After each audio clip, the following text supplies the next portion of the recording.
afternoon. I am Vanessa Thomas with the 4 o'clock news on the street, 919 FM and online Facebook and YouTube. In the headlines, TNT gets massive increase in its natural gas productions.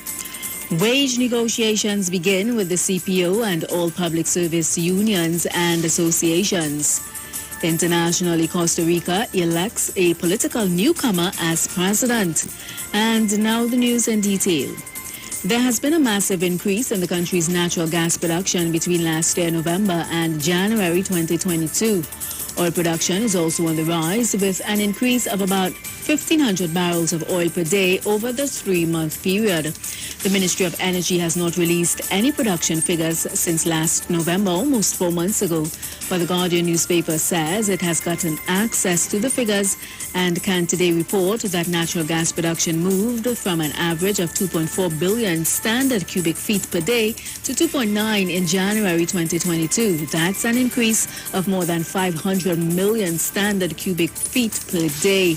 The news could not come at a better time for Trinidad and Tobago, as it occurred when globally natural gas prices have been high and near record prices for several petrochemical products. Natural gas is the main feedstock in the production of commodities like methanol, ammonia and urea.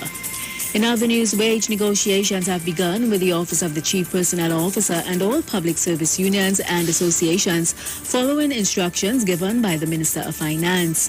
The Chief Personnel Officer, Commander Dr. Darrell Dindial, is expected to meet with about 11 public sector unions and or associations in the coming weeks to engage in negotiations for revised terms and conditions for approximately 90,000 employees in the public service.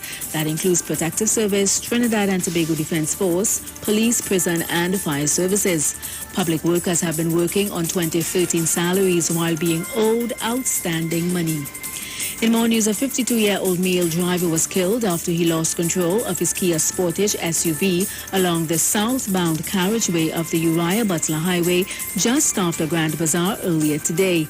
Just around 2:30 p.m., the yet-to-be-identified driver sustained fatal injuries after his vehicle flipped and landed on his hood. He was declared dead on the scene. His death brings the road fatality figure to 27 for 2022. For the corresponding periods in last year, 24 people were killed on the nation's roads. Internationally, economist Rodrigo Chavez has won the presidential election in Costa Rica.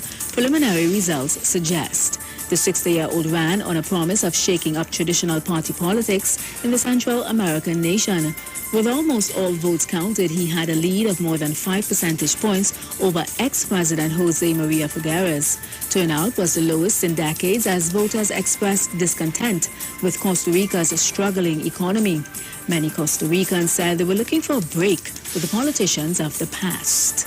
And that was the 4 o'clock news on the street, 919 FM and online Facebook and YouTube. Recapping the headlines, TNT gets massive increase in its natural gas production. Wage negotiations begin with the CPO and all public service unions and associations. And internationally, Costa Rica elects a political newcomer as president. Do enjoy your afternoon and continue to be safe. Miss Aisha Wells, the Queen of Talk, she's up next.